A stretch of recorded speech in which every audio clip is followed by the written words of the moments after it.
Hello, everybody. Welcome back to the stream. It is I, DIGI Driver, coming to you on Sunday, October the 8th, 2023. It's about 3:20 p.m. Eastern Time, and I've decided to do some dev on stream today. Originally, I wasn't going to, but Mrs. Digi suggested it, so I said, hmm, I think that's what I said. So here I am. I need to create a few more collections of power thingies by the, I guess, vehicular traffic entrance at the airport. So I'm working on something like you see the pictures for on the left hand side. I'm using Pure Ref as recommended to me by my friend SG Child. And today we're going to do some more work on those things and maybe a slightly bigger object, 2 or 3. Well, I mean to say, I could get started on a really big building. But let's go ahead and kick things off.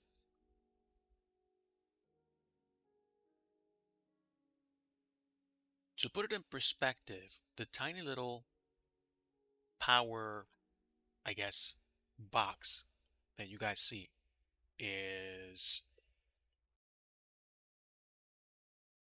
about a little bit less than half the size of the height of the stop sign. So I'm assuming it's about 1.75 feet tall, or yeah, about 1.75 feet tall by maybe a foot wide. So that should give me some perspective for the display and the readout and just the general construction.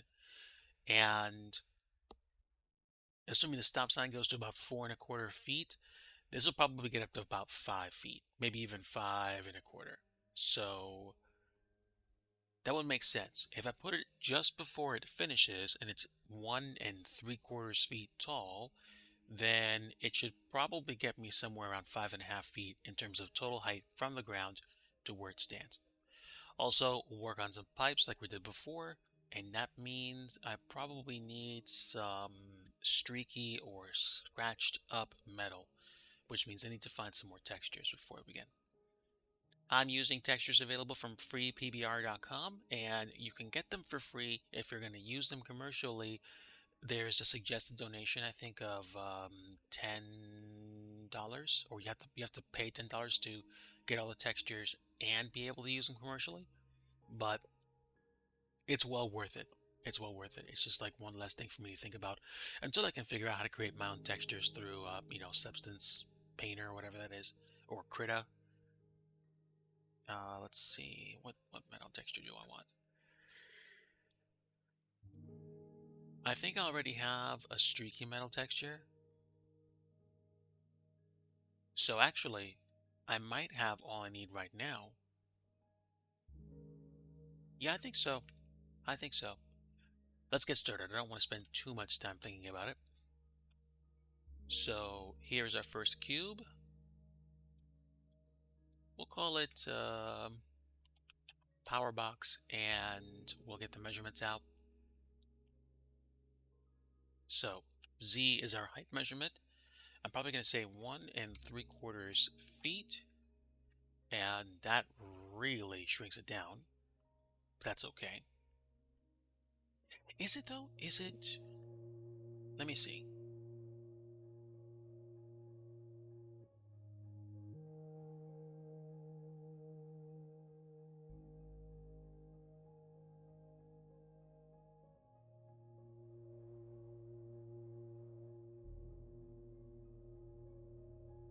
Yeah, I'd say it's about 1.75 feet tall. So that means it's about a foot wide.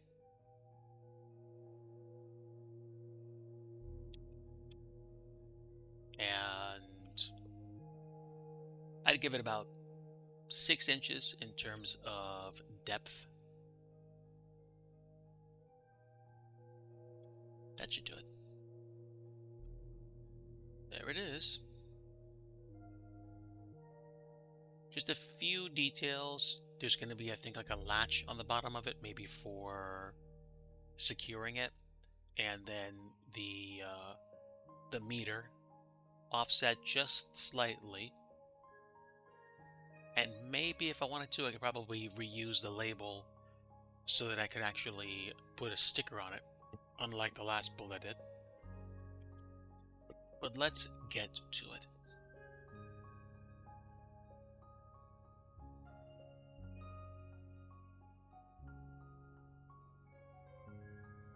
And I'm going to call it, as I label the folder, Power Supply Thingy 3. It's probably going to be something I'm going to start putting on my buildings just as a way of showing, hey, these things take power.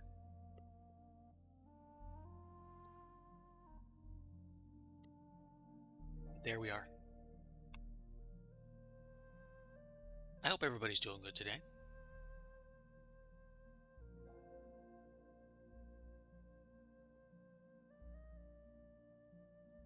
We need, I think, like a cover on top. So loop cut should accomplish that. There's our loop cut. And if we make the loop cut just underneath that, then we should be able to create a lip on this thing. There we go. So now I should be able to select those edges and expand them.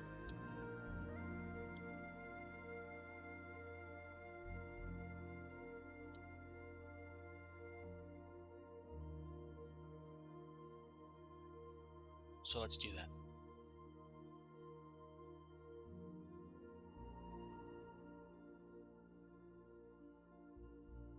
And literally, that's it. That's like the only kind of edging I need. Oh, interesting. I discovered a new way to translate the view. Weird. Might have been a mouse move or a mouse look. But yeah, that's it. That's all. Nothing fancy. Just a quick little three-dimensional oomph.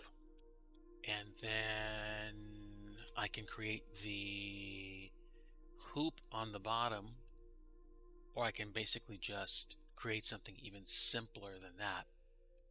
So what do I want to do? Let's create a plane because it's probably going to be the least expensive way of being able to create my effect. So let's do that. Let's add a new object. It's just going to be a circle. The circle can probably get away with just having like 16 vertices because it's going to be really small.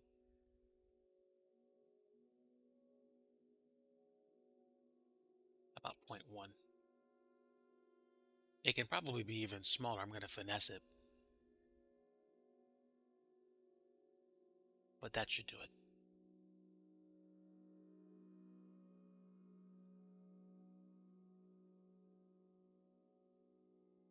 I think it's the y-axis.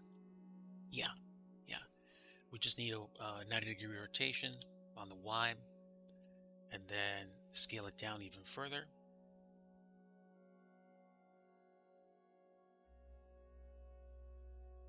And literally, that's great. The beauty of doing work on the origin is that you kind of get baked in alignment if you're looking to center things. At some point, I'll figure out how to do this properly, but that's not right now. Okay, now, if I pick all the sides and press F, great. There we go. I've filled this in, but I also want, I want to make it, put the hole in it. Call it a metal donut or a metal potato chip, but you wouldn't want to eat this. That's probably good enough, I think. I'm not going to create a combination lock for this. That would be like next level detail. Okay, so now I should be able to delete this face. Oh, excuse me, face, not vertices. There we go. Okay, and voila, you have a little latch for this. And assuming this is about a foot um, in length,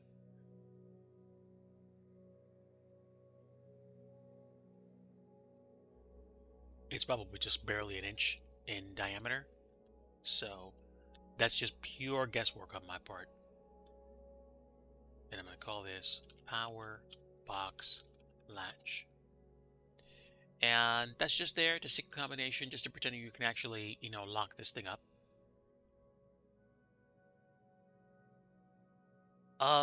It's attached to the wall. So yeah, you're right. You're right. It's a power meter base. The power meter that gives you your reading is bulging out in front, and this is just the box that holds all the guts that you leave for servicing by a qualified electrician. So yeah, welcome aboard, Ken Driver. Great to see you today. Yesterday was kind of fun. It was nice to peel off of flight sim and dev in general, but I'm happy to be doing some dev again for my friend. This is for Eric Flight and for the folks that like to fly out of Plymouth Municipal Airport. It's a general aviation airport in Plymouth, Massachusetts, and this has been an overdue project for some time. But all that aside, I'm pretty sure I'm going to have fun with this. Now,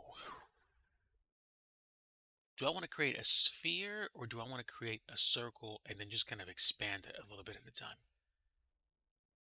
They're about half the size of a pizza box. I think you're right. Because what? When you hold a pizza box, at least when I get like a medium or large size pizza, the pizza box is about 3 feet square. And this is about a foot, a foot long by about a foot and 3/4 high. Yeah. So I'm fairly confident that when I place this next to the stop sign, it's going to be just around the range that I want it to be. So I'm probably going to be creating revisions of this as I go so I can hopefully not lose too much if I have to go back and change it or, revise measurements, stuff like that. SG also gave me some tips on how to actually create objects by using the pictures of them as a guide.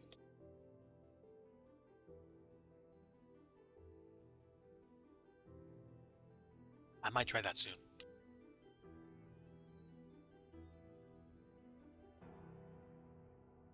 Oh, that's great. Never knew you were one. That's fantastic. That makes like 2 people I know in my life that are electricians. That's great. Um, okay. So let me stop and get that sphere ready. It'd probably just be easier for me to create the sphere and then chop it in half like I usually do. So I don't spend too much time. Give me a UV sphere. And wait, why do I want a sphere? I don't want a sphere. I might arc it forward a little bit, but I don't want a sphere. I want a circle.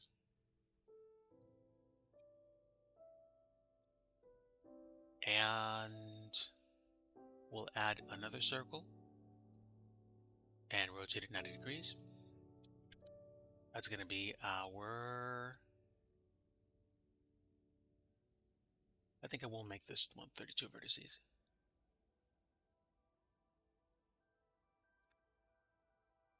Pull it out.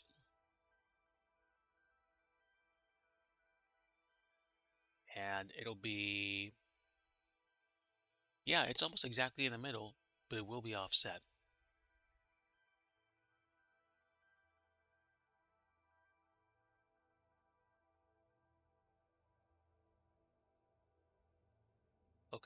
So it's pretty much still on.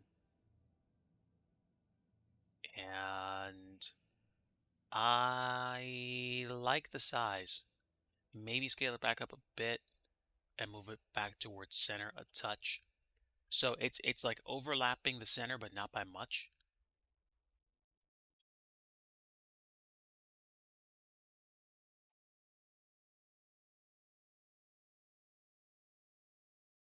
And this one's going to stick out a bit.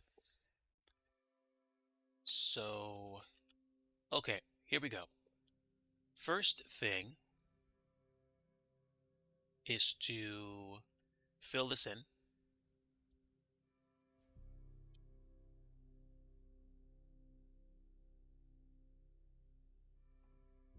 And before I forget, oh, I'm not worried. I'm just gonna make sure that back face culling is turned off for that one because I need to see the back of it. I mean, I could just leave it alone, but I'm persnickety like that. Fussy. I should say fussy. Okay, I want this to be right up against it without causing Z fighting.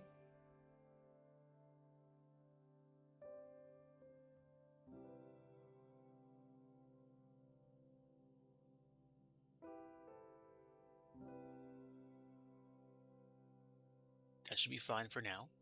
And we're going to extrude the face.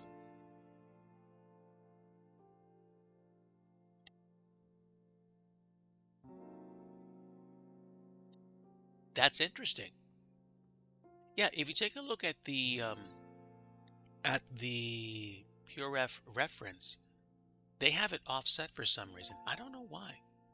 It's interesting because usually whenever I see a power meter, it's usually, for a house. So the base is usually very small, and then the meter itself is like centered on it. It could be because of the layout of the wiring that's attached to, or like it's running the wiring inside the building too. Something like that. I'm not sure. All right. Extruding this, I'm gonna say like maybe about a quarter of an inch.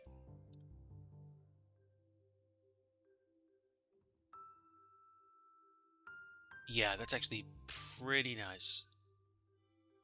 And then we're gonna have the inside circle.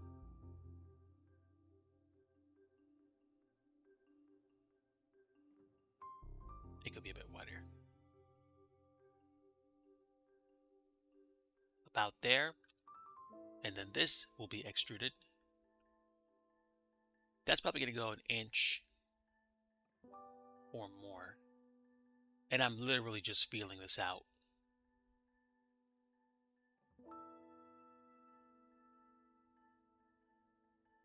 I would say about there, and then I might... Yeah, actually I will. I'm going to make this one curvier than the other ones were.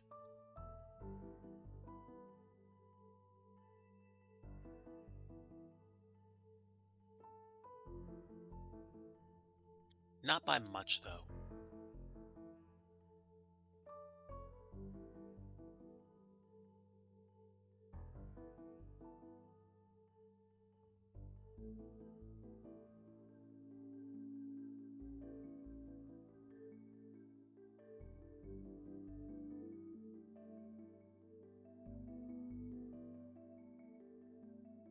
There's probably a considerably easier way to do this. It's just that this is how my brain works.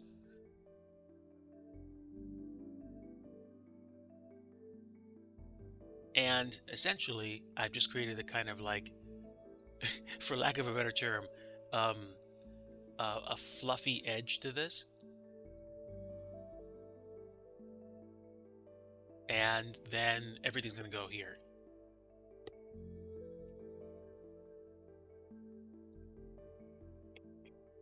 Thank you, my friend. Believe me when I say it was purely accidental, but designing stuff like this, it kind of makes me feel happy when stuff works out. I will save this as a separate revision, just in case I have to come back to edit it differently. And what I mean by revisions, in case you guys are watching for the first time, I save different versions of my projects as I go so that when I get to the point that I find out I made a goof up, I can either choose to go back a revision or two, or I can go back several revisions to the point where that goof up wasn't done or even beyond it, and then change and start a new design from there. But there we go. That's not too bad. Um, you could argue that I could create a glass texture here and do the things, but I'm not worried about that right now. And I think that's pretty good for putting the faces or the plates on. So I'm gonna put a label on it, and I'm gonna put a streaky kind of metal here, just to show that that would be where the liquid crystal display would go to show numbers. I haven't decided on a font because I don't want to use fonts other than, like, say, the really basic ones and wind up getting in trouble because, like, hey, you can't use this because this isn't a licensed font you can use. So I'm just trying to be careful, but also enjoying it.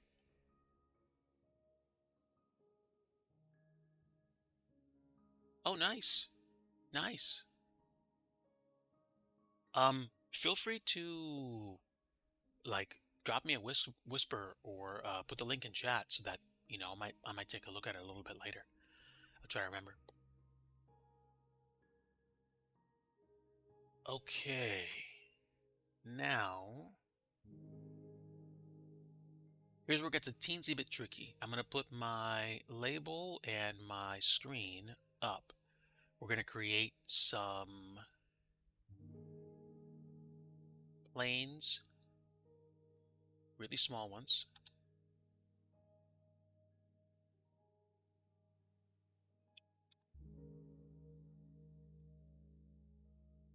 and then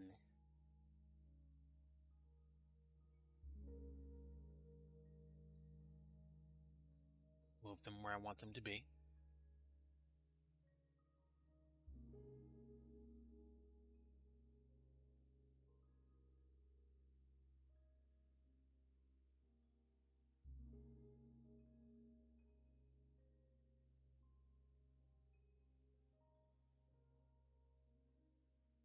So with the power meter, I'm pretty sure it's gonna be centered wherever it is I put it.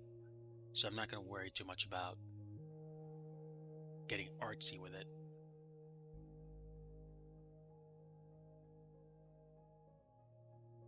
If it's off by a touch, then, whatever, I'm fine.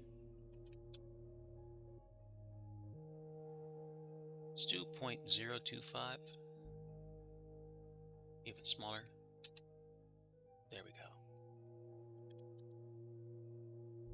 All right, so there's the reader, and then I would probably duplicate that and make it slightly bigger or deeper for the label. It's not going to be that big because the label's basically almost unreadable. It's just there for effect. Power meter, LCD, and then we're going to duplicate this, move it down, and make it bigger for the sticker. And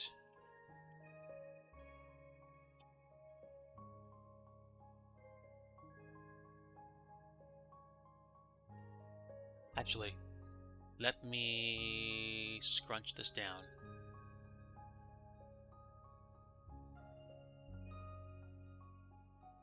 And I can use the circle itself as a guide.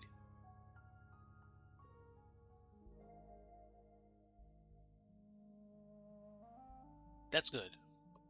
And now I'm going to mess with the bottom edge and pull it down some more. Yep, that's pretty good. Very nice. And this technically curves down around the bottom, but honestly, I'm gonna make it just rectangular because I just want to keep things simple right now. Power meter, blurry sticker. Let's be completely obvious. Um, let's see.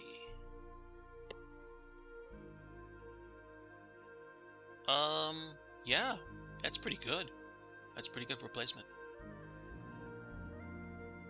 And do I have all of the faces that are going to be used for this?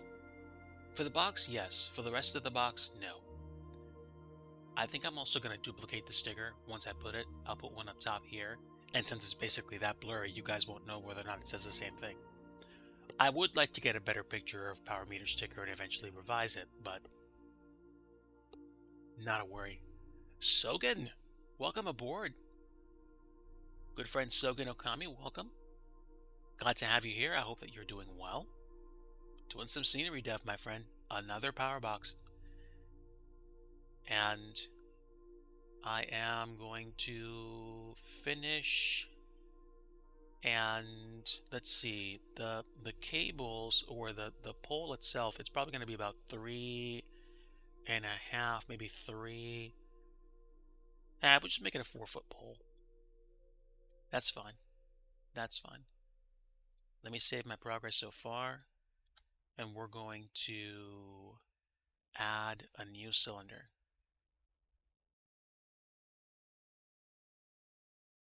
And the cylinder can have probably 16 vertices, because this is going to be a really, really thin tube. I don't know exactly what it's carrying. It might be like a network cable, but it's not going to be big at all. Let's do 0.05.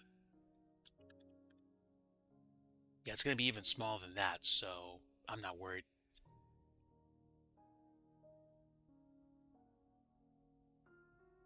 Oh, so we're upgrading, are we? First off, congratulations.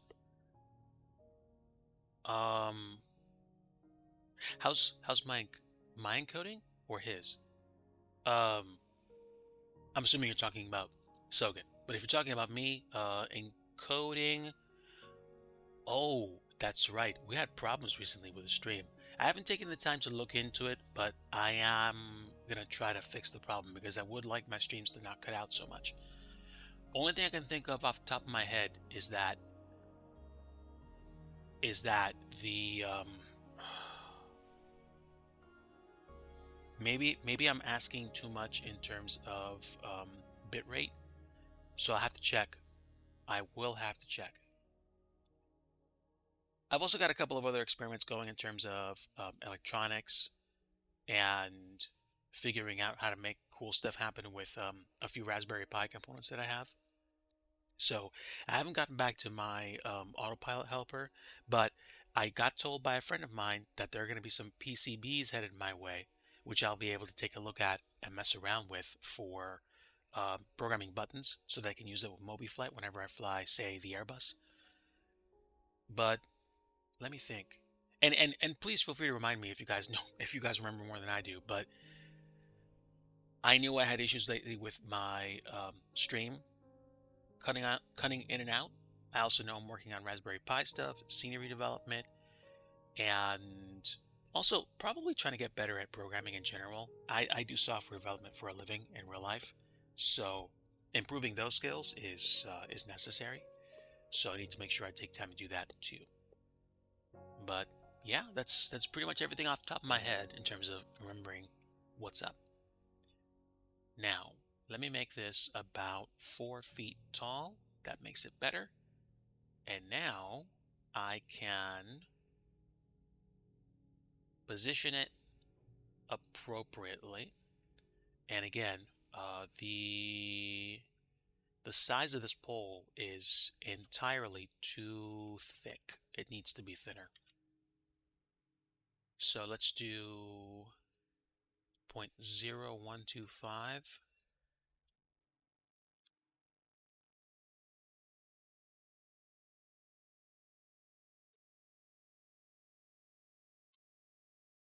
You know what? You're right. and it probably was about a month and a half or more ago. I at least I probably said that I was going to mess around with encoding, but I think I'm going to have to. There's something that's happening with Streamlabs OBS, and believe me when I say, I actually hadn't used Streamlabs OBS until the beginning of this year for a while, because I was using the Stream Elements one, and it was it was giving me nice sound notifications and stuff like that. But then there was an update that came out for Stream Elements, which messed my layouts up, and I couldn't actually do what I did anymore. It was like something broke in the software. So I came back to OBS for a while.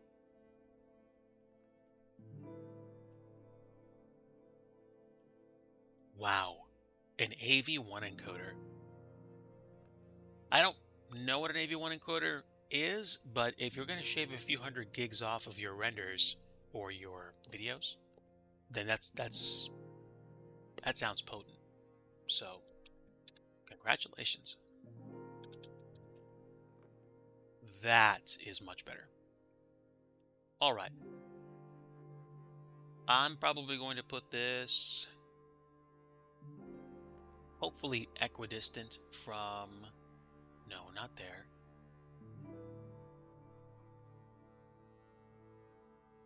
How far?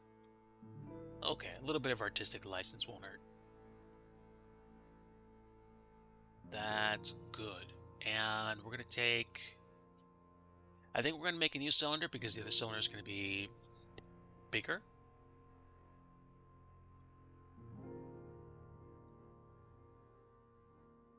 Whatever was going on a month ago, I guess I was starting to run into issues with it. But I also ran into issues with my hard disk space. I got creative. I had a humongous plate drive that I wasn't using for much, so I moved a lot of media that I had on my main drive off of it. So far so good. And let's call this power box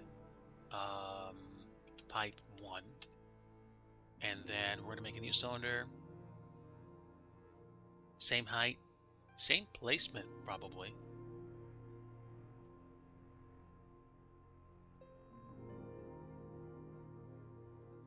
And this one will be 32, maybe even 64. I'm going to experiment with that and see whether or not that pans out. 4 feet. And show me the... Okay, so X and Y. I'll copy those coordinates for the new cylinder because I want to slide it over. Probably don't need to, but let's do 0.05. New open source encoder that's intended to replace was it N? H265. Requires a paid license.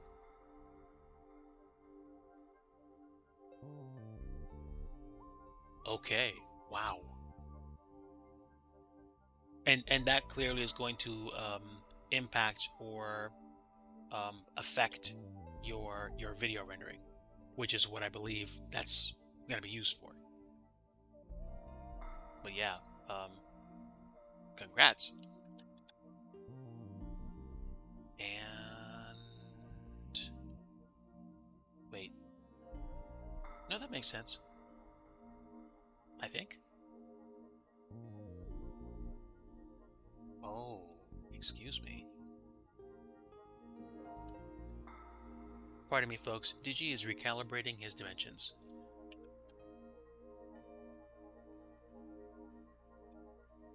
Okay, good, good. And what about the Z coordinate? This should be right on top of it. And then I can look straight on and translate it to the right.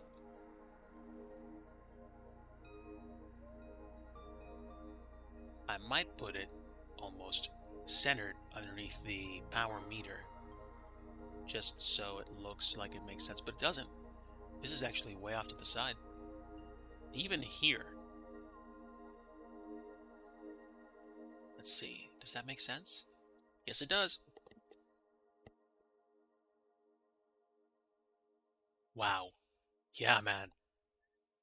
Let me know how that pans out for you. I mean, that's probably going to be a really, really nice day when we don't have that much space taken up by that stuff. So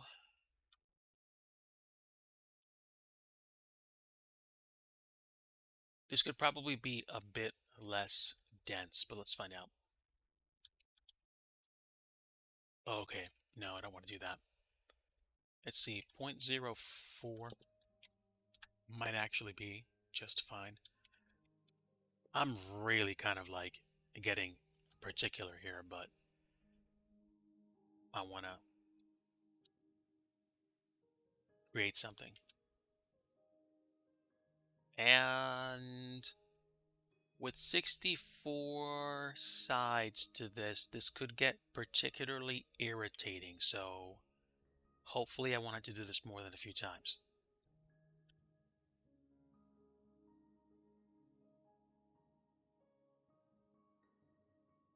Okay, it's just about north of center.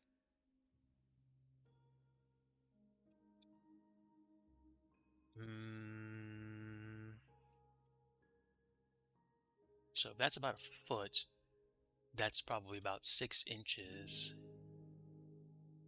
Okay, I'm really going to be eyeballing this. Fair warning, this is most likely going to be artistic interpretation or extreme artistic license. I don't expect I don't expect this to look bang on with reality, and it's okay. Like, I'm literally not going to care. But I want to get close to it. I mean, I want it to look fairly realistic without going bananas.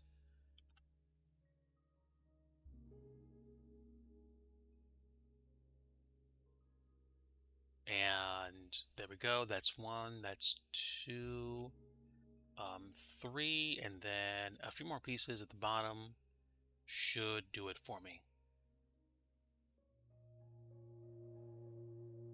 Okay.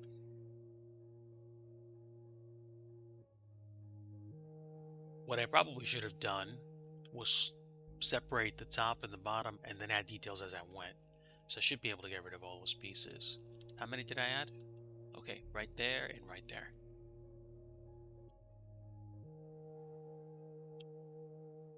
Okay.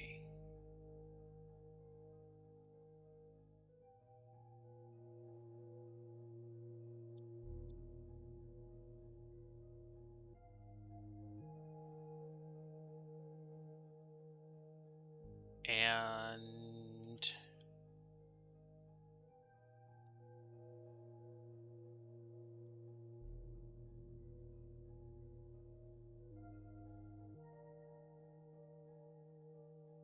if I do this right, I should probably be fine.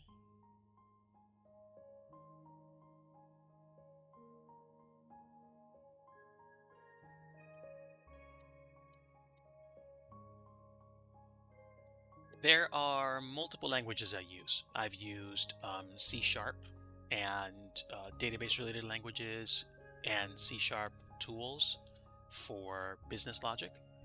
I've used a bunch of languages on the front end, including JavaScript and some JavaScript frameworks. I've worked with, I've touched Angular, React.js, and Vue, and I know my way around. I I know my way ish around HTML and CSS.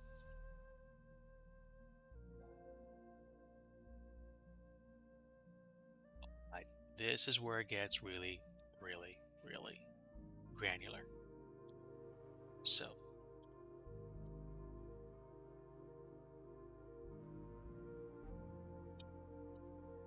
I apologize in advance for the jerky camera movements.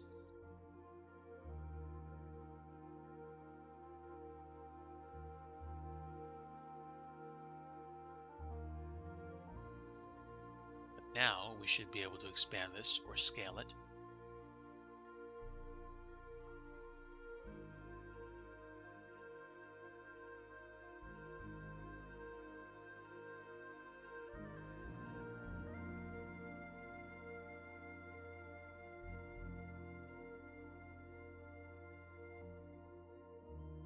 How close is it? That's not bad, but I've pushed the other side down. I need to pull that lip down a little bit and pull the lip underneath it drastically. Or I could just pull this entire column down and pull that entire column up.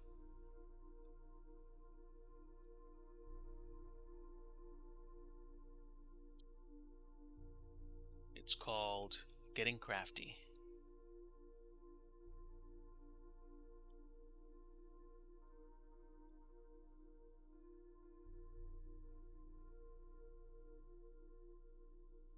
Ooh, too much. Okay, now I should be able to just pull this down and restore it.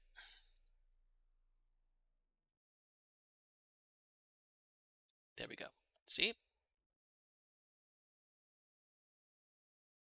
I did it too much. That should probably be just enough. There we go. Done stuff with HTML and dabbling in Visual Basic. The latter basically turned me off to coding, but if I wasn't a total brainlet, I'd like to learn Haskell. Wow, I haven't heard Haskell mentioned in a while, but it's not, I don't think it's that old a language. I mean, COBOL, Fortran, those are older. Couplings are square on the top and the bottom.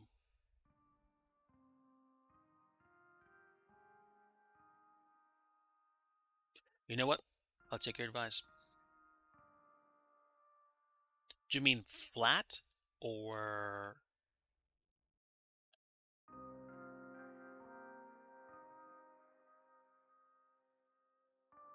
Because the picture showed me slightly different story. Let me open this up a lot. It's gonna be hard to tell, but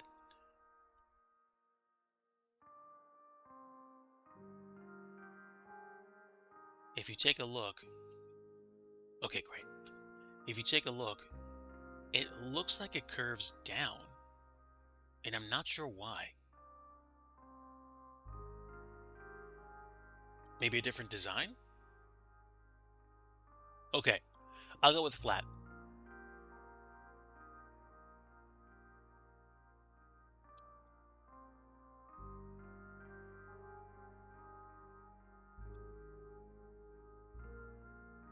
Or as flat as I can make it.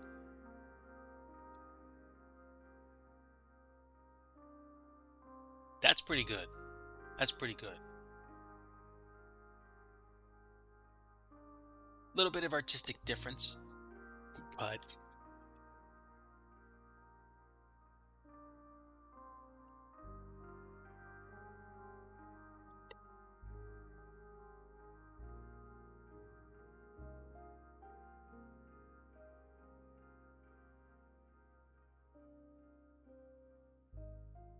interesting. Lazy aspect of it, leading to variable memory allocation. I haven't heard about that actually. So that could be an interesting story to tell.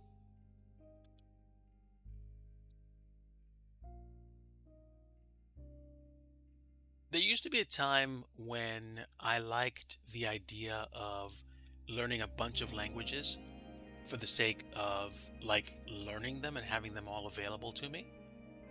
But I also know, you know, we only have so much time to do stuff. So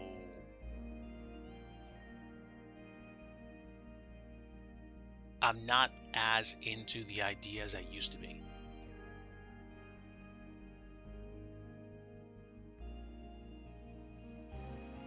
All right, let's take a look at that link you sent. Final approach checklist complete. Ooh, and Texas Flyboy. Hello, thanks for the sub. Really appreciate the support. You started with basic Fortran COBOL, APL PL1 assembly, You've dabbled in lots of stuff. Wow.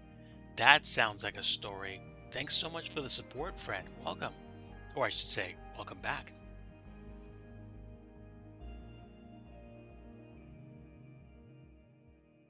Okay, electrical conduit.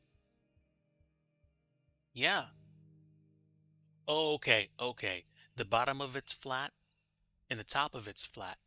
There's a part where it kind of bows out a bit, or bulges out. So yeah, I see how the edges basically just go. You want to know what? It could be that the coupling pieces, the dark parts, I'm not sure if they're coupling pieces or what, but it could be that those pieces those pieces are actually um the end parts of them. And so you can glue two sticks together. Yeah. Okay. Okay. There we go. So those are the parts that I didn't actually create just yet. So I'm going to create those parts next. In fact,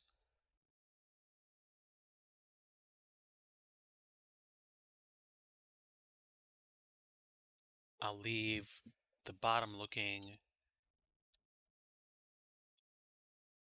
maybe like that, because that makes more sense. And then we're going to have two, I guess, two endpoints inside of one design. Uh, okay. All right, hold on. This is probably going to be where the endpoints meet up. And this will be dark.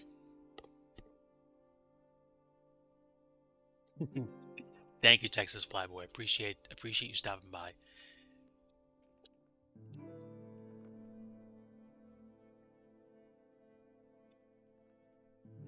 Hashtag fellow devs be like.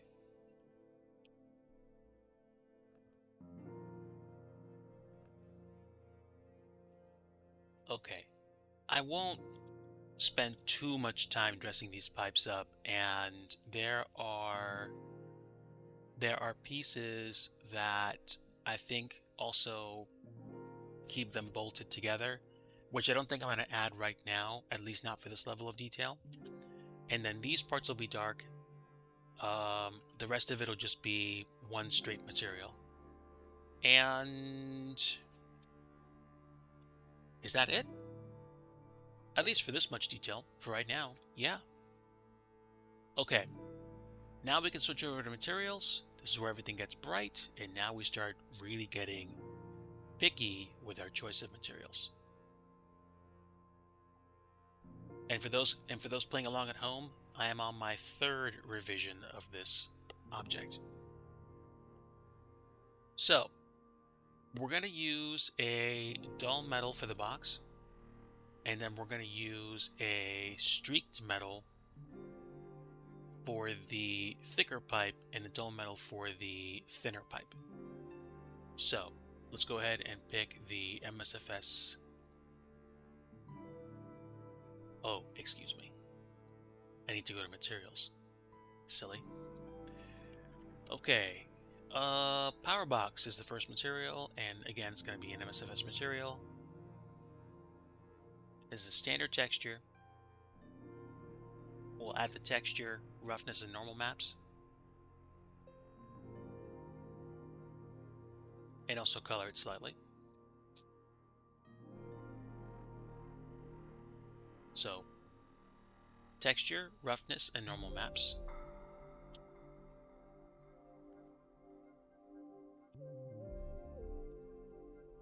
And color needs to be different. I would say color is going to be more like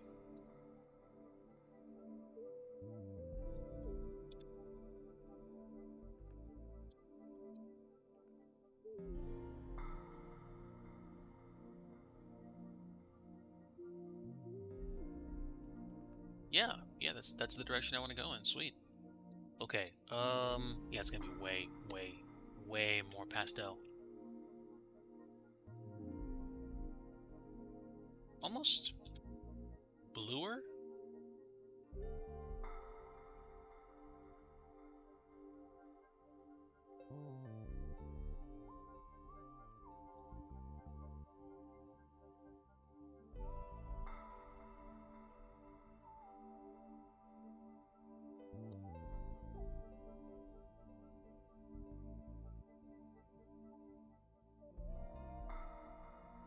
I grew up with school and at-home projects and building model airplanes and cars. So I came across a few different types of glue. There was the Elmer's white glue that you would use um, to glue like pieces of paper or cardboard together. And there was the Elmer's paste, which I never really spent time using. I might have used it a bit for, I don't know, paper mache projects, but I didn't have that many of those. And then there was crazy glue, which could bond your skin if you weren't careful, which is, I think, Gorilla Glue these days. And then there's the modeling cement, which you can use to build or put like planes or models together. So, mm, I don't know. This just seems way too dark. I'll mess around with the coloration in a bit, but I'll put this to 0.8, and that should probably be fine. Well, maybe 0.7. 0.7 did seem more. It's not really teal. It's more like bright. But let's do 0.7. That's more purple. Nope. That ain't gonna work. What about 1? I see. Okay. 0.75. How about 0.8? Yeah. Yeah, you'll do. You'll do. But yeah, many different kinds of glue for many different kinds of projects.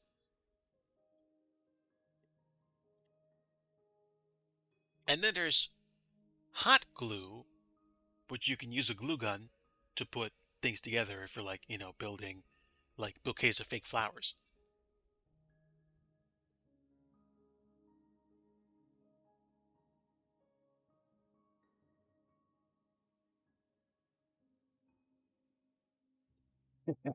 Well, I'll be honest with you.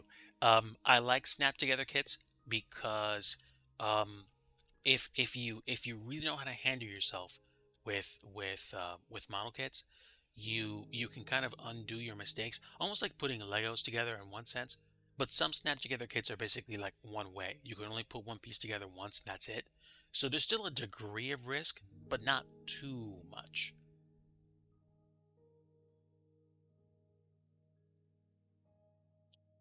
Power box pipe 2. There we go, name that.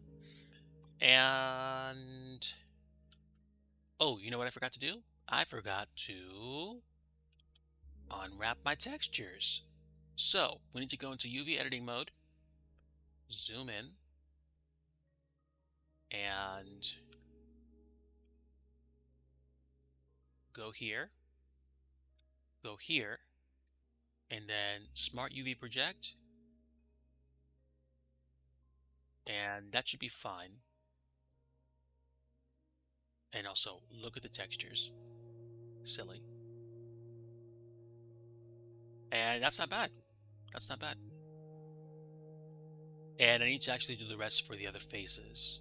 There's going to be a darker coloration for that as well. But I'm going to do it for this. Okay.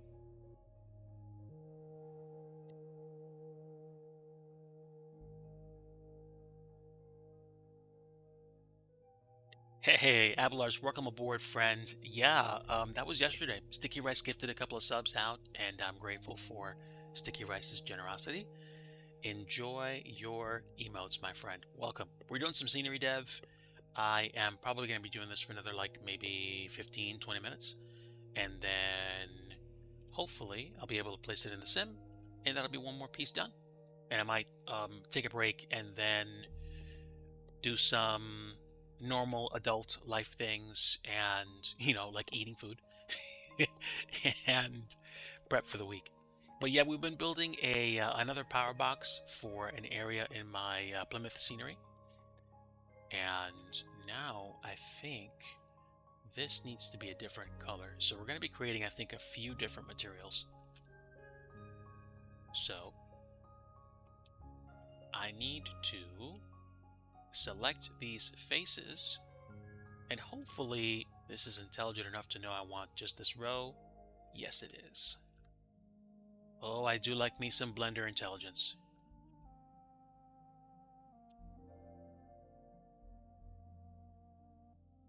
And this is going to be a darker shade.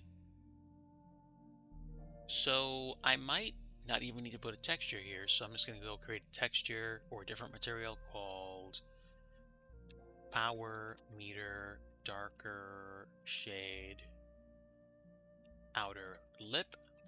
And this will be a different color. We're going to assign it first. It's going to be, bright. And then we're going to paint it. And it's going to be full on white. And then we're going to bring the color down to probably about maybe 4/10 or like a third.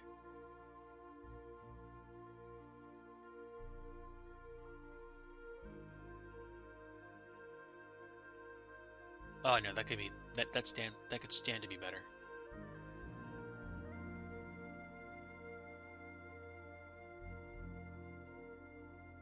Okay.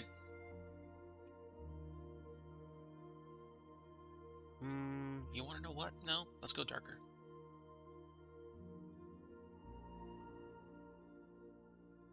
That should stick out, even if only a little bit. Okay, the rest of it needs to be reminds me of my electric boat. Yeah, because life, because life. So the power meter is going to be a much, much brighter shade. And if I pick all these faces, do it again. If I pick all these faces, will it let me select all this? Not really. No, no. There we go.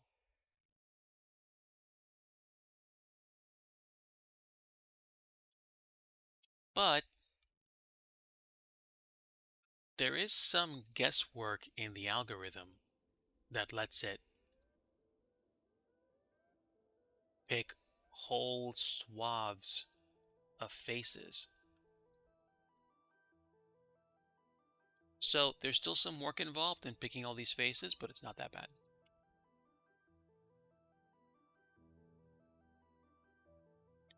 Once upon a time, kids, you had to pick every single face for anything you were painting. So believe me when I say even this amount of work reduction is appreciated.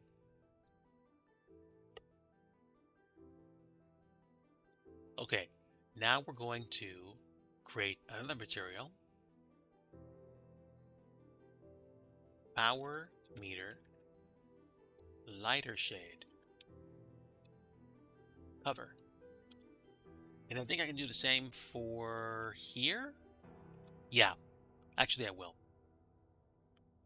Or do I want it slightly darker? I don't know. I don't know. I'm going to say yes. I want that shade there too. So we're going to assign it. It's going to be bright for now. And we are going to pick the same metallic material, but we're going to color it. We're going to actually color a different shade. It's SketchUp. Oh, wow. I never used SketchUp. Maybe I should. Oh, no, wait. I don't even know if it exists anymore. It probably does. Do I want dull or streak metal? I'm going to say dull metal, but it's going to be bright. Same thing for roughness and normal.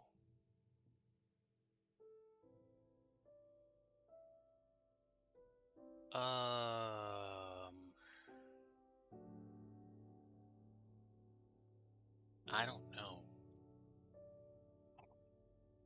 It might not work because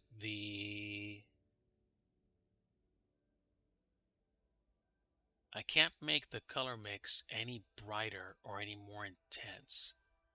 Is there a way to override the color? I can go the opposite direction and paint it. Yeah, that's a problem.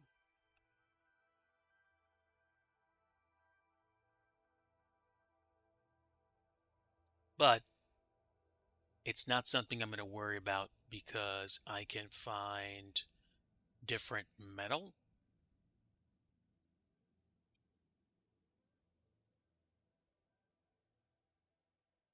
Maybe a scuffed material that's a brighter shade in general.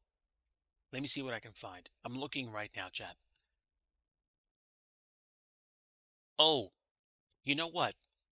I'm going to stop myself right now. I'm not going to make that metallic. I'm going to use plastic.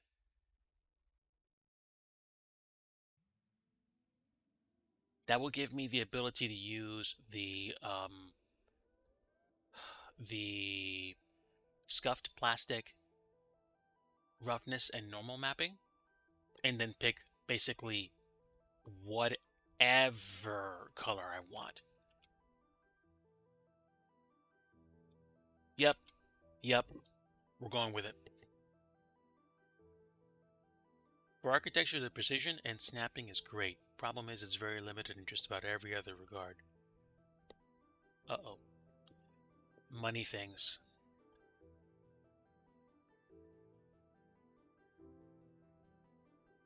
Okay, here we go.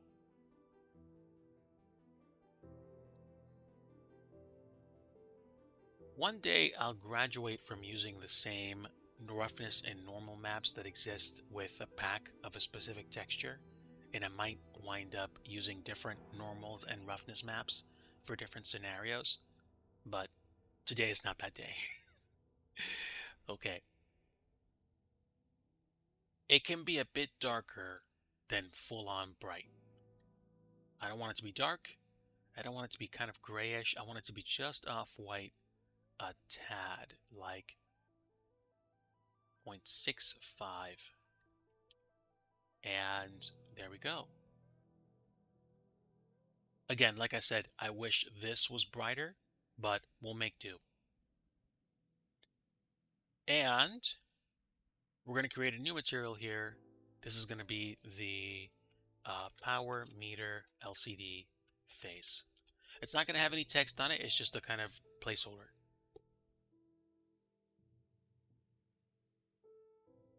We're going to use streaked metal this time. Streaked metal or dull metal? I don't know.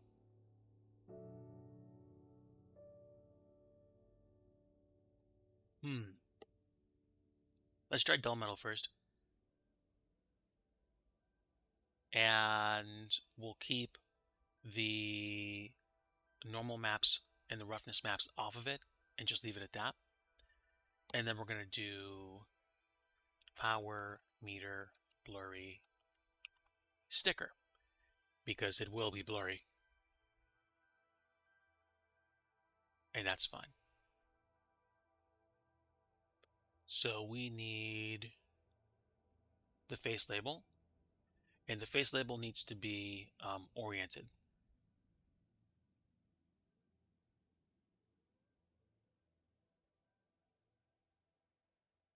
And there we go. There it is. There is the power meter and the box. The box wound up being way darker than I wanted to for that material, but I'm okay with it. And what we're going to do is we're going to take that sticker and we're going to apply it to the box as well. Like I said, so blurry you won't know the difference. So we're going to copy, we're going to paste, and we're going to make this power box blurry sticker. And then we're going to move this into position.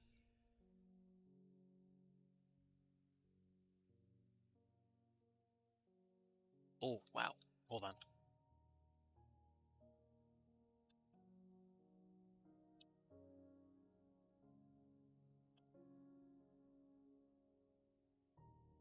right, let's see where it goes through, right about there.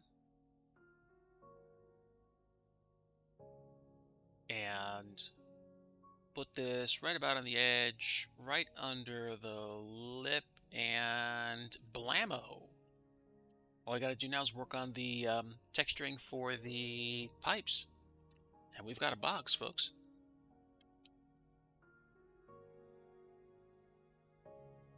The color of this box is gonna bother me. I might just go with a straight-on gray. But the thing is, there's not that much of a difference.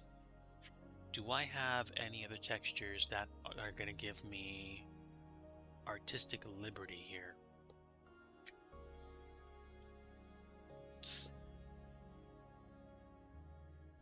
Not sure. Not sure. Hang on.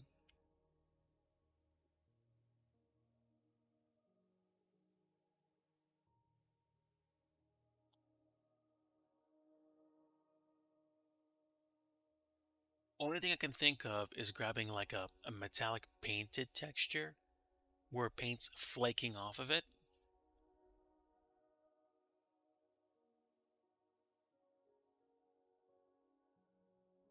This is oxidized copper.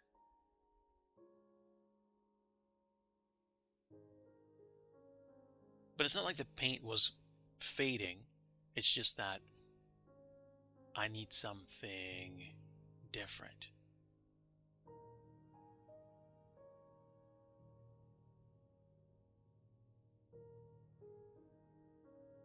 No, no. We're going to go with what we got. And we're going to apply...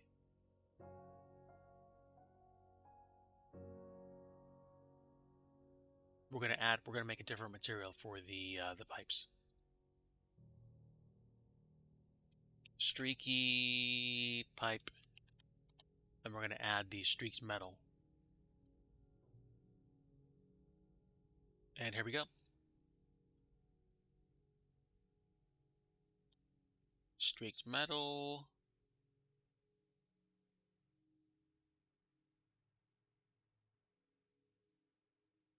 And normal. Are you kidding me? Oh, that's dull metal. That's why. Okay, that's fine. That's fine. We'll roll with it. I'm going to use dull metal for this one. But there we are. Now, I need to play around with the materials here because I need to do two things. I need to create the points where these things tie together. So, more twisty stuff. Sorry. Oh, wait. Before I do that, let me stop.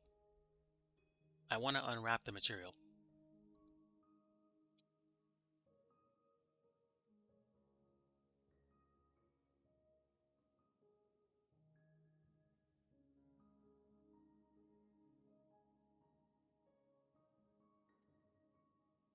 Yeah, and I'm not worried about all the faces being visible. I might shade it smooth. So now that we have that, let's go ahead and choose these pieces.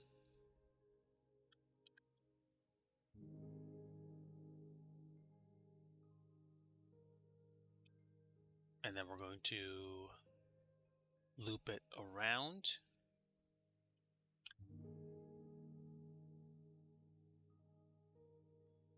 And there we go. We're going to create basically the dark glue.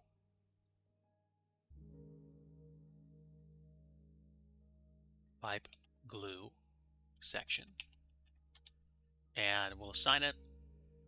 And then I don't care about textures. It's going to be just straight on tar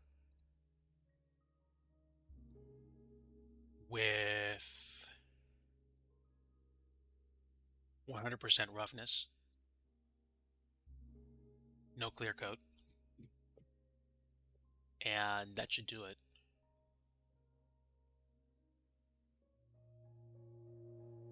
Okay. Same thing for the other piece. too close.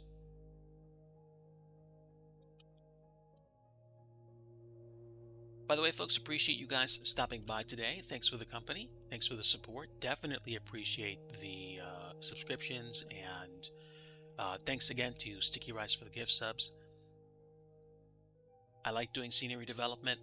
I'm trying to do more of it, and I'd like to finish releasing KPYM. And then I need to make a decision as to exactly how I'm going to approach this, because I want to do scenery development, but I don't know if I have the resources to do it full time right now.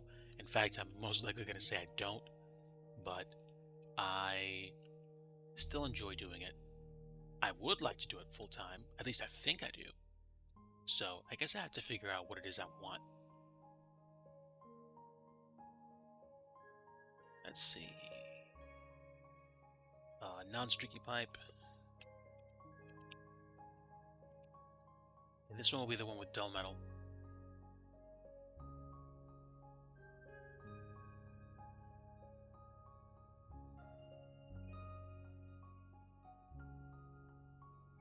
And these are deliberately 2K textures. I could probably go 1K textures for some of these things, but I don't want to overload people's computers with high resolution textures for things that are so small that you might miss them totally. That's my philosophy, at least. Okay, let's unwrap. Excuse me, project. And yeah, actually, ugh. You see what I mean? I really wish that. Oh, wait a minute. Hold on. Does it have to be super duper metallic? I don't think so. Have I discovered the answer to the problem? Interesting. Surface color. I can make it metallic if I want to be.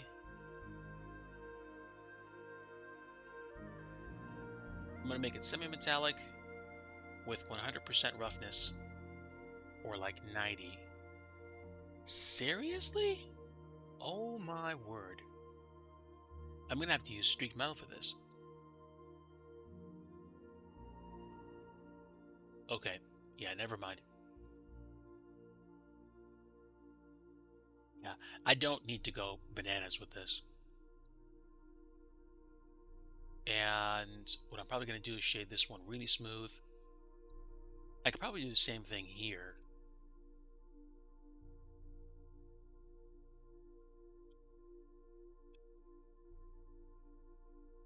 Um, yeah, I kind of don't mind actually. And if I shaded this smooth, could I actually, let's see. Let me see something. I've never experimented to this extent, but let me see if I can shade individual faces. No, no, no. Hold on. Hold on.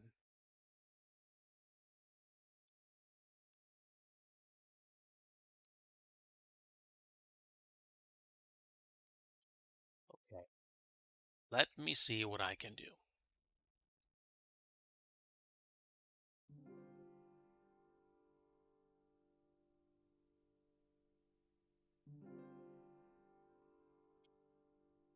I'm hoping this will look better.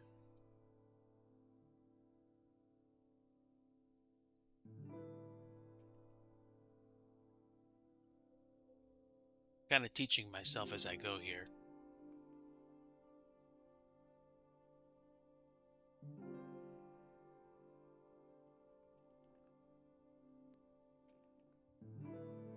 Come on. All right. Shade smooth. Ooh. Not too bad. It could be a lot better, but I'll take what I can get, I guess. So it follows that I could probably do the same thing with the outer edge. I'm hoping.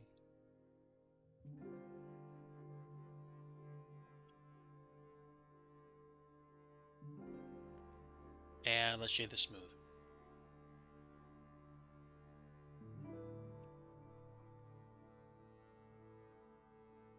Okay, that ain't half bad. Um,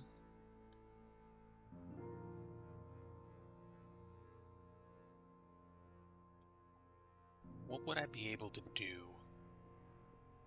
Am I okay with the idea of using streaked metal instead of dull metal? I don't know. I don't know. We picked power box. Let's change the texture. I'm gonna change it to streaked metal and see what happens. Okay.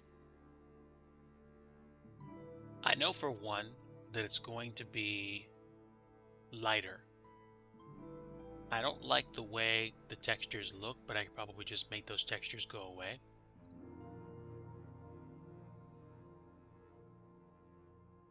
I do like how the streaked metal roughness map makes it even brighter.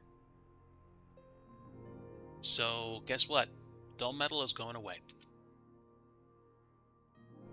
Let me change the scaling on the textures.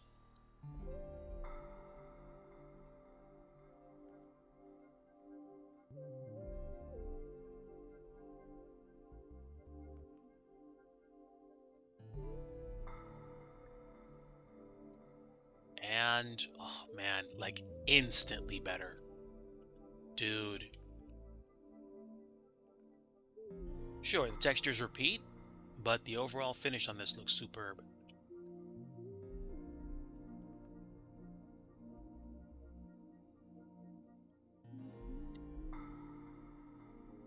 I tell you what, I'm pleased with the results that I see, and I'm okay with that.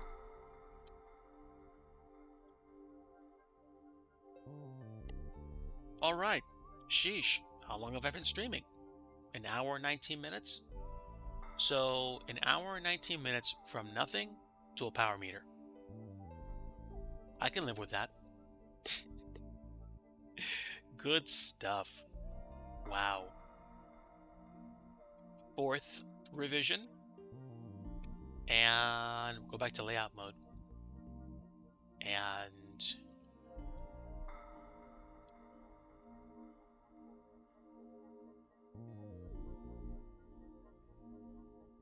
now we're going to lift this above the ground, more or less.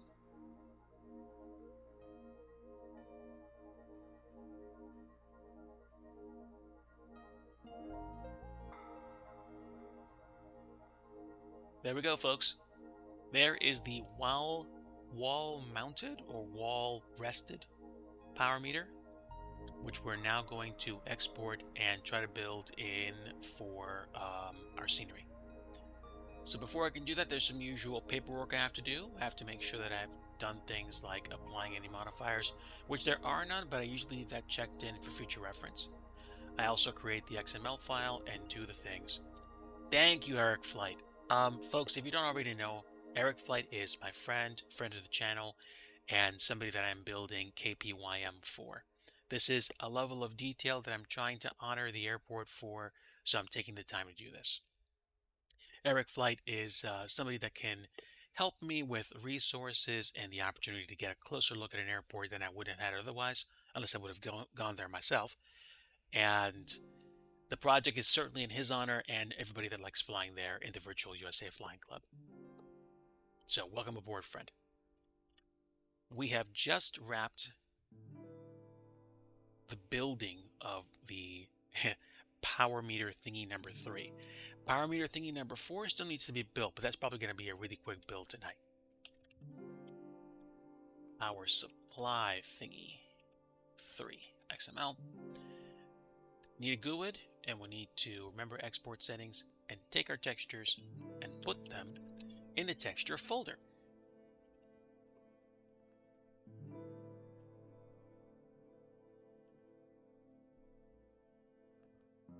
Okay. Let's take those textures out of where they were.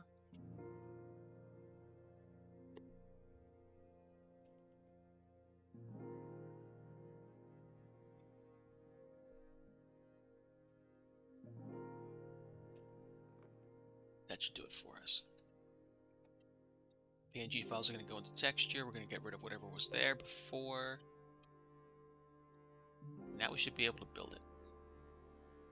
And I can hit the export button now. Double check the build, and then we should be able to pop it into the sim.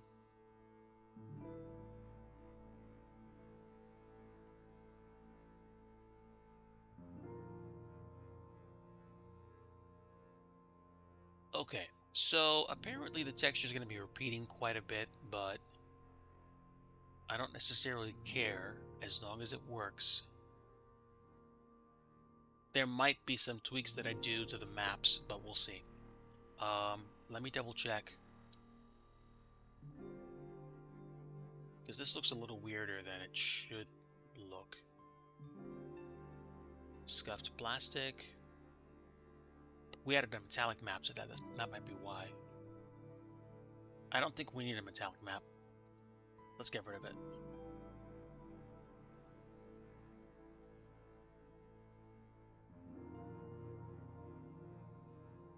And no clear coat roughness for you.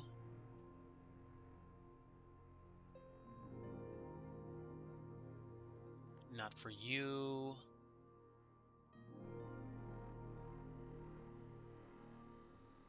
You can be metallic, but I'll leave you as is. As a matter of fact, yeah, that'll be fine.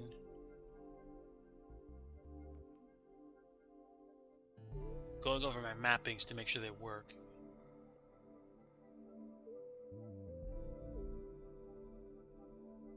And the glue.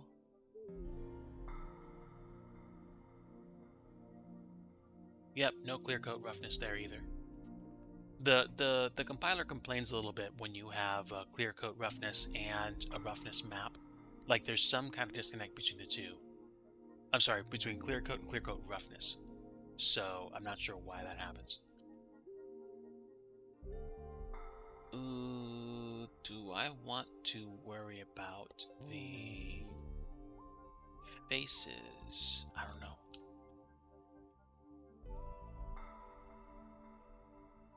I know the reflective map is just fine, but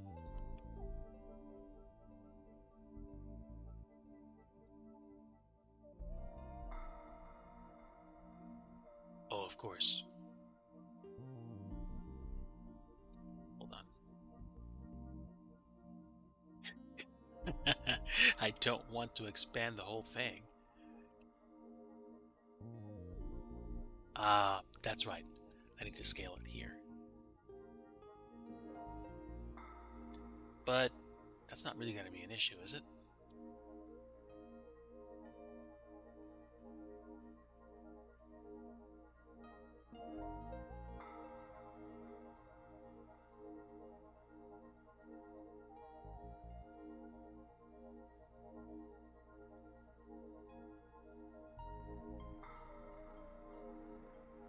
That's okay. You know what? We'll go with this.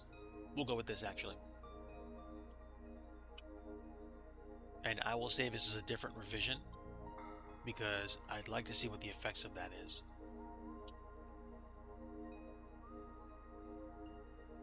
Okay, new revision. Done. Select everything. Save it. Export it. Here we go.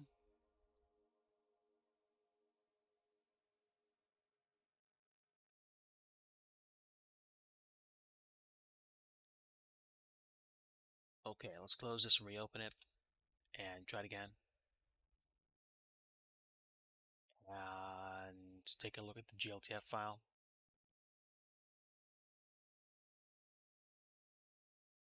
Okay. Not sure what the cover is on the plastic textures and the result, but I'm going to ignore that. That could just be a hiccup with the file. And I'm going to go ahead and pop this into the folder for my scenery, do a build, and see how it looks. If there are problems with this with the texture display, I'm probably going to leave that for a fix tonight or later or off stream. And hopefully there's nothing wrong. But let's go ahead and pop these into the folder, move the textures to the main area, get rid of the Blender files, and then build. Building is usually a pretty quick process. We're taking the textures out of here,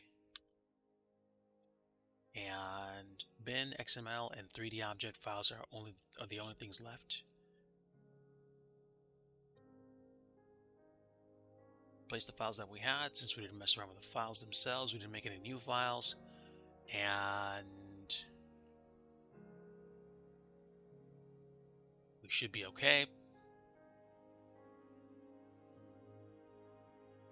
And now it's time for a build. Wow. Let's see whether or not anything got borked. I'm expecting indications of, clear coat roughness complaints. That's fine. Okay, there's a problem with the model that we created. It failed to initialize model data. Failed to process closing element tag. What? Okay, we'll take a look. So, BGL compiler. I need to take a look at the models because I probably either failed to indicate that something needed to be dealt with differently, or there's a problem with the textures that are there.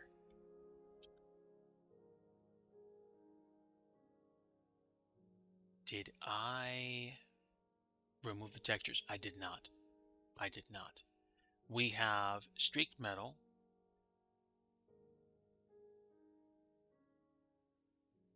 Oh, is anything else using dull metal? I don't know. I don't know. Let me check what it's in the texture folder. I don't think we're using dull metal for anything anymore. I'm going to double check. We have streaked metal.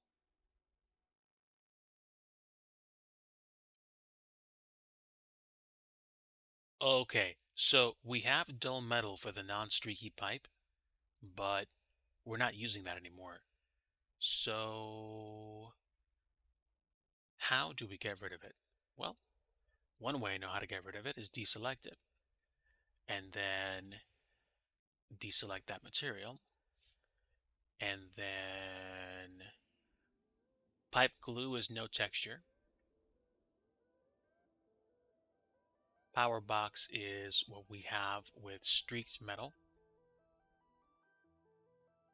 Blurry sticker is a face with nothing else.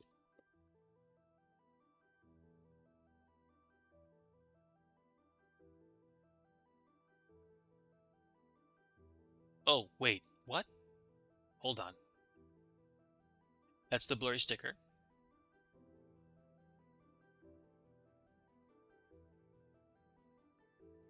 That must have been a copy. That's probably what it was. I have to check my faces to make sure nothing else is chosen with that.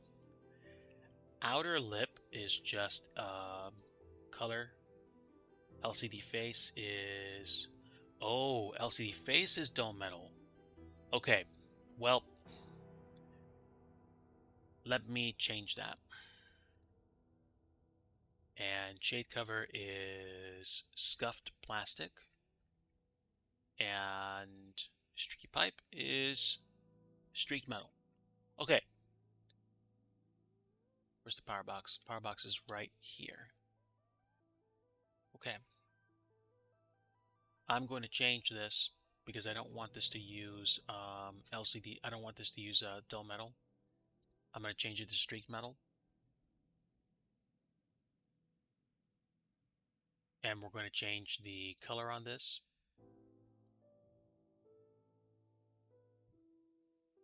And then that's all I need. Blurry sticker, what about you? That needs to be the correct one as well. I'm hoping that those changes fix the problem at hand.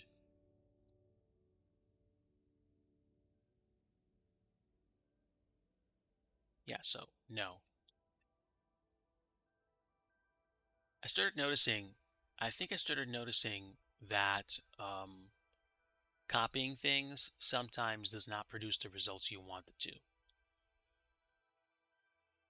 Shade cover.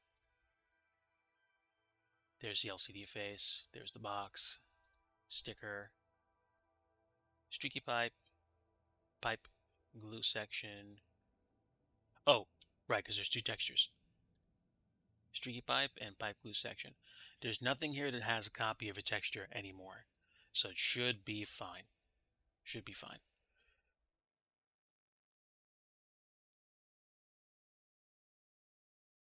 And we've also removed the need for dull metal because I don't think anything is using it anymore. And that should fix the problem. So, okay, I don't have any preview windows open anymore. Good. I'm going to go ahead and before I export, I'm going to get rid of the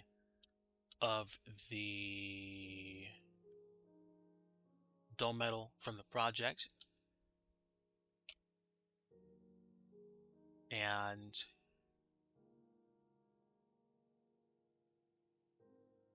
from the texture folder.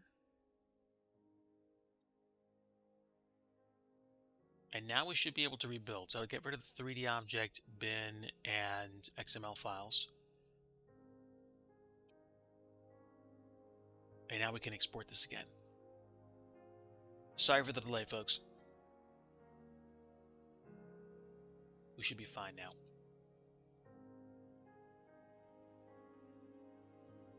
Oh, well, what's Digi doing wrong? Digi is not outputting things correctly. GLTF bin, XML, get rid of those files. I need to export with the proper name. Come on, Digi.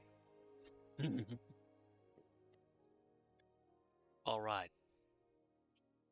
That's a lot better. We still have a weird, funky effect thing going on here. I'm not sure if it's a result of me texturing an object with something that doesn't have a map on it, but if that was the same, the glue section would have been complaining. It's still complaining with this. We have an outer lip and we have a shade.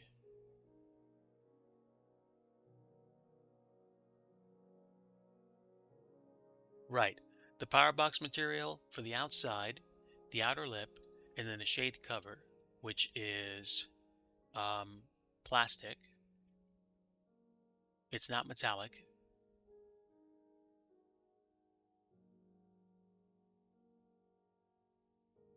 Let me take backface culling off of this just in case there's a problem.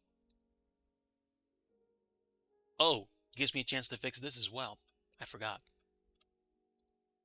We haven't applied a texture to this yet. We'll do power box, and then I will double check the backside, which is invisible. It needs to be visible.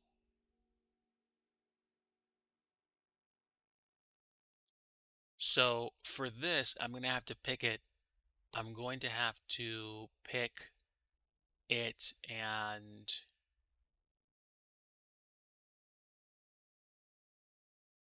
let's see.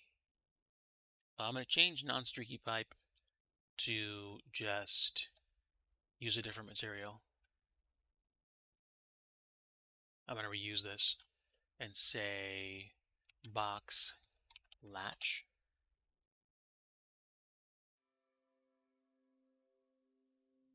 We're going to pick the streaked metal.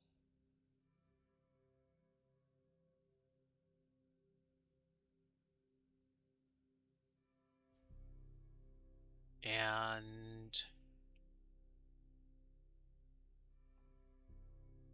I need the color from this one. So we'll grab the hexadecimal value.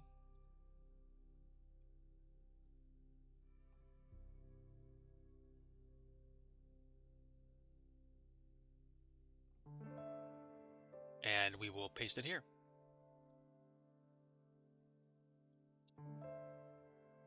Okay, and I shouldn't have to care about the texture placement at all since it's really small. And now hopefully we'll be okay. So stand by one more time. One more export. And just for effect, we're going to get rid of the files again.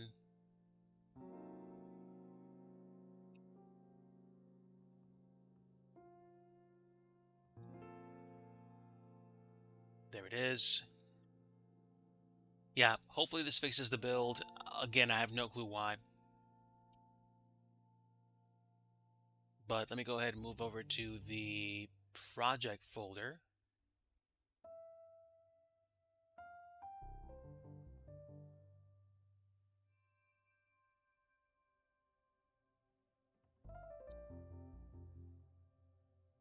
We can get rid of a whole bunch of files. We didn't change any textures, so we should be able to get rid of them as well. And that's it. Now I should be able to rebuild this, and hopefully this will fix the problem. Hopefully. I want to see it in the sim before I'm done. I really would like to see it in the sim. But if there's a problem with the build, it'll happen now.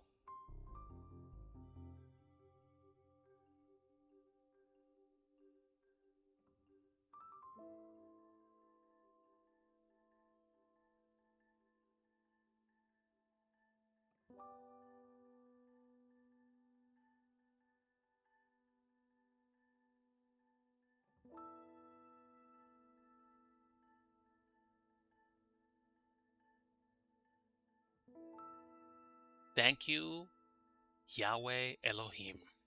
Praise be the Lord. It built! For a tiny little power box, there was a surprising amount of rendering that had to be done. But now we're done. At least done enough to be able to load the sim up. So let me go ahead and load the sim up right now.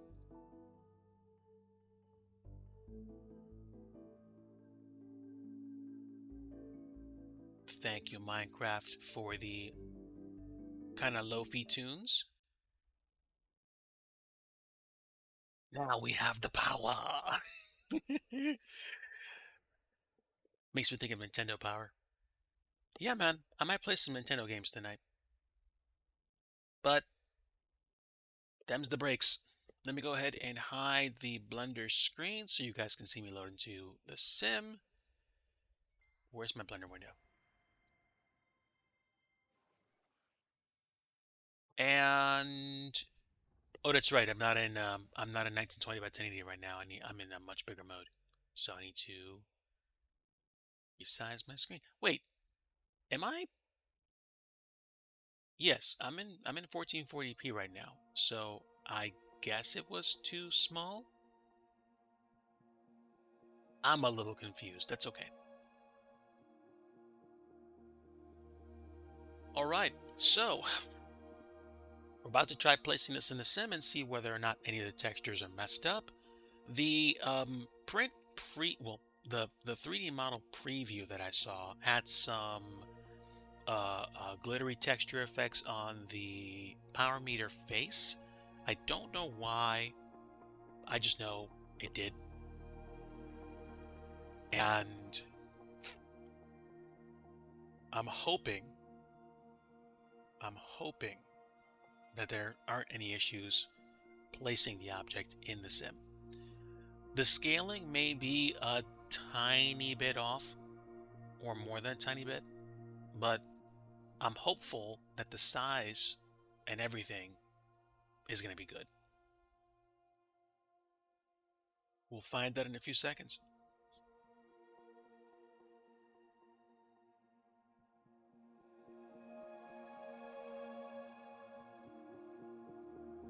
A little more music during the wait.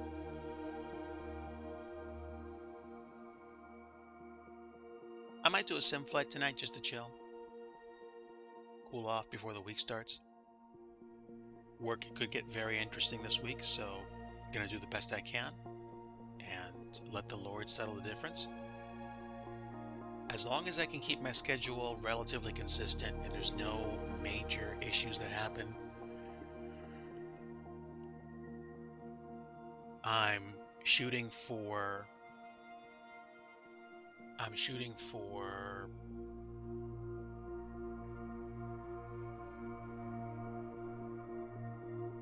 one or two office hours sessions to just keep grinding on the objects and the placements that are required. So we'll see.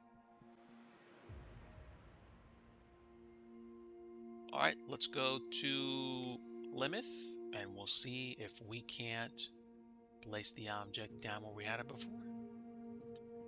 No, that's not you. You are here. There we go.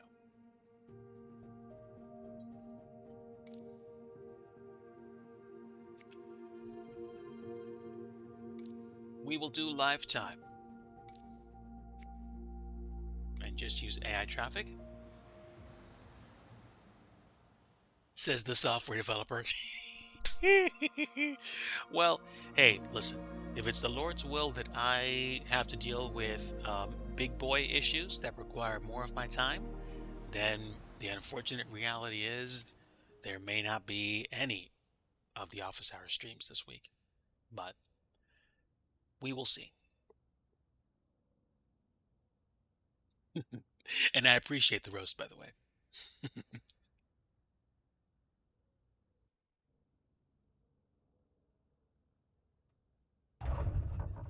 Clunk. Okay, so I'm going to wait for the scenery to load, and then we're going to place that power brick where it needs to go. Welcome back to Plymouth, and a whole bunch of additional lines and polygon thingamabobbers, including some recent objects we just placed, like the power regulator stack thingy. Don't mind my shadow maps. I could probably make them a bit sharper. I'll do that because it kind of bothers me a bit. Let's do, let's make shadow map resolution slightly higher and contact shadows medium. Okay, oof, flip that a bit, sorry. That seems a bit more realistic. Maybe? Maybe? I don't know. Okay, so we just put that in a few days ago, and now I'm going to go here and put the power brick here.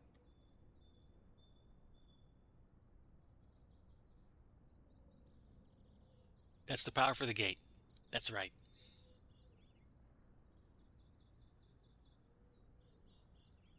Okay, Plymouth, give me power supply thingy 3, add.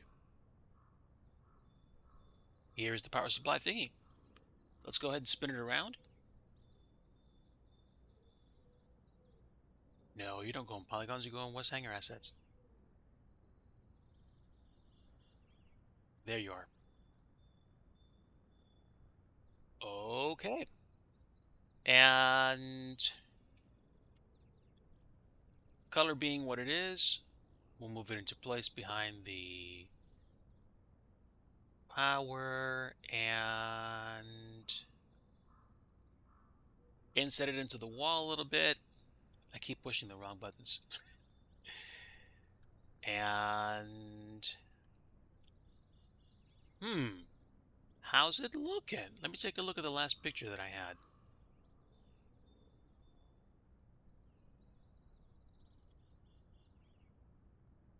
It's a little bit higher than it should be, but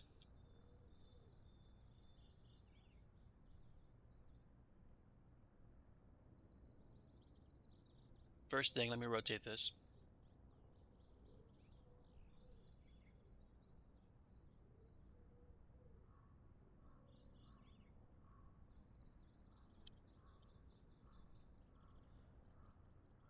Inset just a touch, and we're going to bring it down, so we're going to remove snap to ground.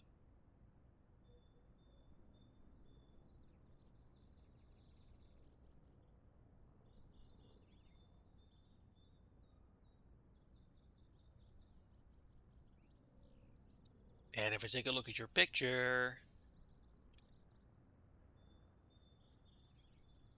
the power coupling is too far down, but if that doesn't bother you, then it doesn't bother me. So let me just make the other editing marks go away so you get a clear look at it.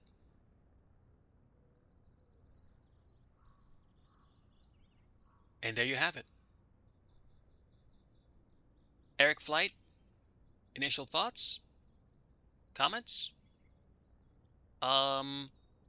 The texture color for this, unfortunately, is not coming out the way I want it to.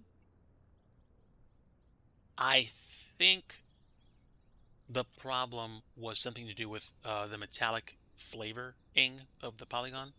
But if it looks good to you, we're good. Now you have a power meter here, you have a stop sign, you have the caution taxi lane.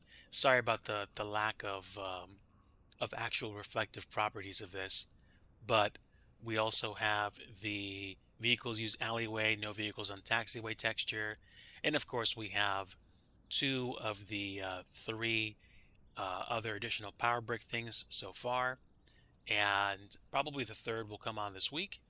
And then we have this for the gate, and I've got a lot of work left to do. I mean, if I go measure it, it's like, DG, it's 2 inches off. Fix it. Well, hey, listen, if we're going for like ultra crazy realistic, this needs to be perfect quality, then yes, I can see that happening. But that's okay. That's all right. That's all right. I still have many fixes to do. I am way behind on fixes and updates, but at the same time, I'm happy to be doing this. I'm happy to be getting back into at least a relative flow, and I'm hopeful that the next few weeks will make for some productive runs. In my mind, there are a few ways that this could actually work out.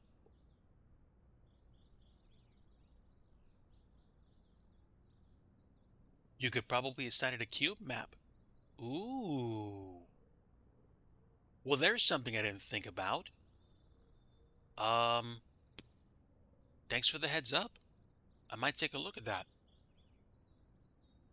For today, probably not. But I think I'm going to write that down as a way of possibly making the mirrors behave like they do IRL, um, which would be neat. I mean, there's still stuff I have to make. Obviously, I still have to build a terminal. I'm underway. It's off in spots, for sure. And I need to, number one, fix those hangers so they look more like the real ones, color and functionality. And then there are like 6, 7, 8, 9, 10, 11 buildings I have to finish building. Along with coloring these. Did we say these were yellow? or white? Because I think they need to be white. Or were they white before and they actually need to be yellow? I'm confused. I think they're supposed to be white, but if they're supposed to be yellow, I'll fix it. I can go back to the old notes that I had to see what needs to be done. I think I was probably getting started on them.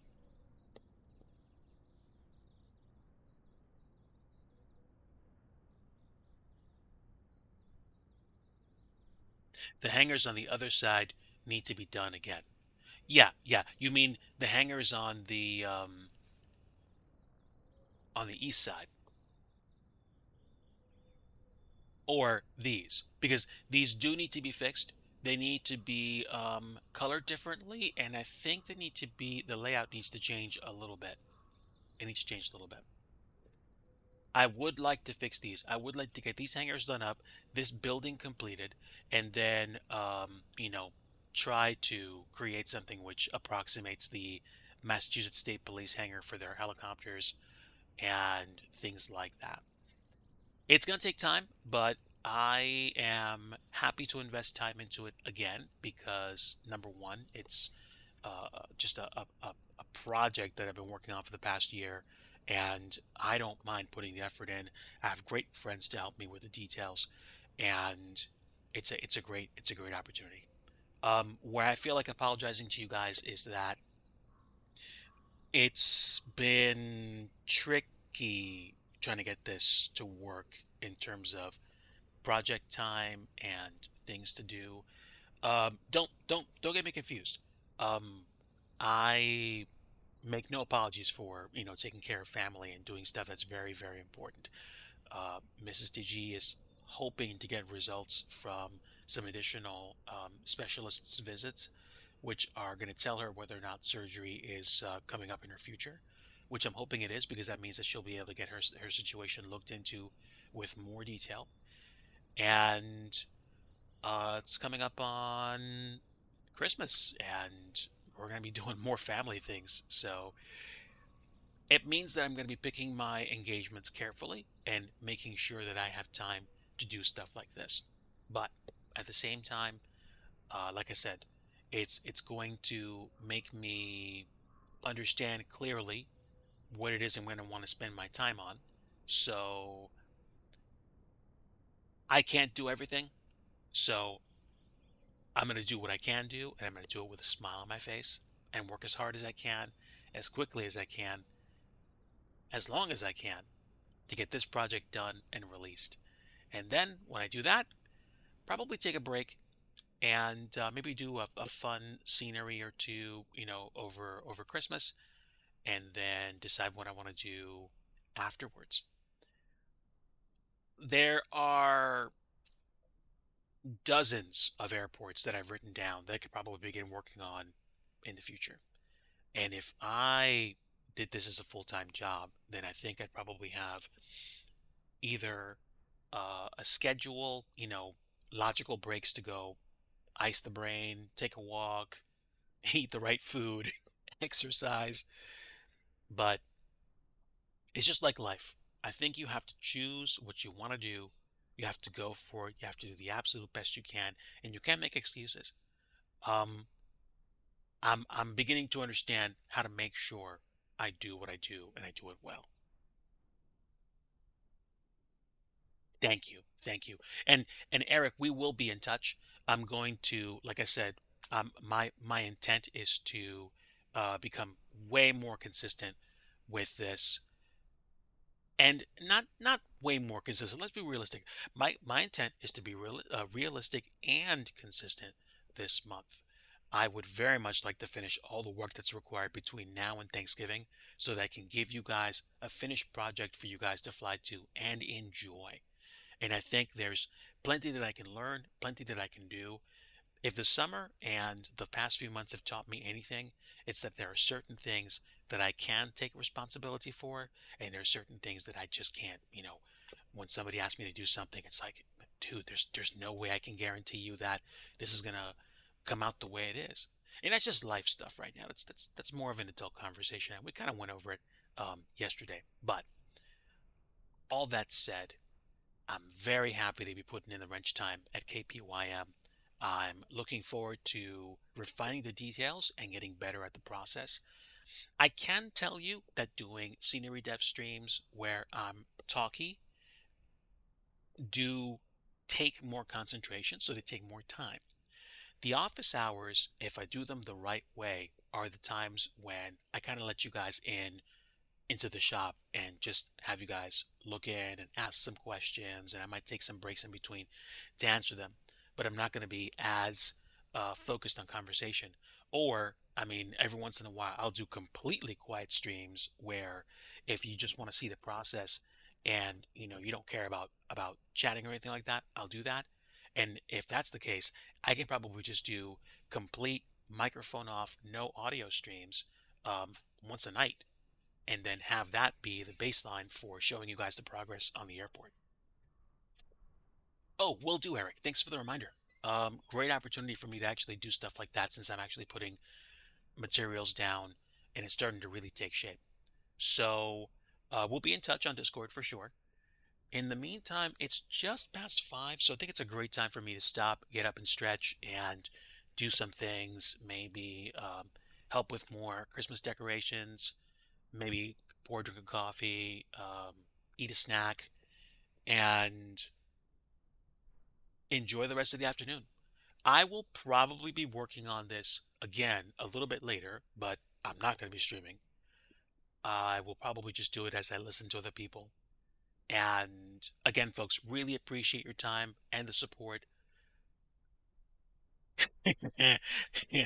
Nope, sorry, don't care. Christmas. Not at all. Um, but yeah, yeah, I'm hopeful for a good week. And if it's not a good week, I'm hopeful for a week. So, as the Lord gives me the ability to do stuff, I am gonna push through and enjoy the process. So, we have placed the object. We are going to build this, and I am most likely going to bid you guys a great rest of week. You'll probably be seeing my streams, and there probably will be office hour streams, which means that they will not be talkie streams.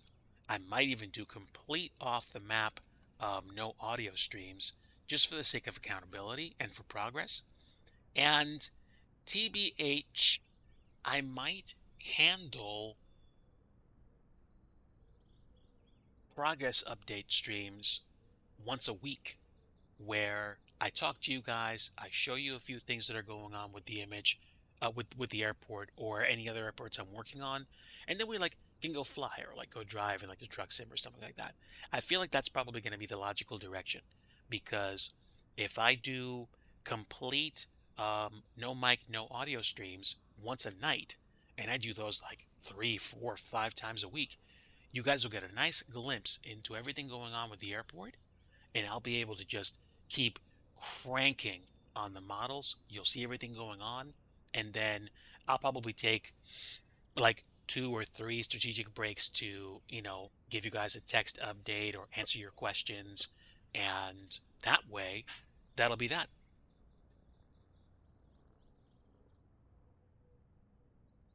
Put a gigantic bauble, a gothic bauble? Nope. Not at all. It's Christmas all the way or nothing, and it's already Christmas. So, folks, friends, thank you so much for tuning in. Really, really appreciate your support and patronage. I'm not even joking. The fact that you guys were chatting, the fact that you guys said hello and hung out, that's great. That's great. I'll take the complimentary donation if you have one, but seriously, if you don't, you just coming in and saying hello, that that makes me happy. Um, Stay tuned. I'm hoping to really give this project some gas this week, and again, I have a pretty good idea what it is that I'm trying to accomplish or push for, and and we will be in touch. I really am hoping to put the ribbon on this and call it a wrap um, before Thanksgiving so that my friends at the Virtual USA Flying Club can actually enjoy the experience of flying here with as much detail as I can muster over the next month and a half, and then we'll see. We'll see what happens. We'll see how everything pans out, and I'll take a few moments to do some fun projects on the side, maybe even some non-flight simulated 3D rendering, and we'll see what happens. I mean, I could wind up starting to work on my own kinds of car models, so that when I actually put cars in a sim, they'll look less blobby. And I really wish these models didn't look so blobby at all, but that could also be due to me using uh, low res texture sheets now instead of high res texture sheets, because I think literally the loading of textures is what makes my sim stutter. And I would rather have low textures than a stuttery sim. I don't know about you guys. But I'm rambling, kind of having a fun time doing it too. Thank you so much for stopping in. Really appreciate the support. It is going on 5:30 over here, so I definitely need to stop what I'm doing, catch up with Mrs. Digi, and we will see you guys. I think I'm going to send you guys over to somebody that's on stream right now. Let me see who's on that we can say hello to that we haven't said hi to in a while. And who's doing Flight Sim at the moment? Who's doing Flight Sim?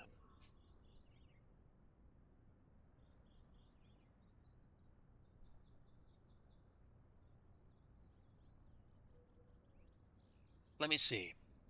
I follow someone called Martin Wenzel, and they are flying SkyWest right now. And I believe they just departed Chicago, I think. So let's go ahead and set up a raid. Please feel free to spam the emails when you show up, and we will all say hello together. It's been a privilege having you guys here. Hope you have a great rest of your Sunday and a great week ahead. Let me set up the raid. Much love to you all, and like I always like to say at the end of every stream, if you want true peace, you want the Prince of Peace, and that's Jesus Christ. Thank you, friends. Have a great afternoon, and we will see you.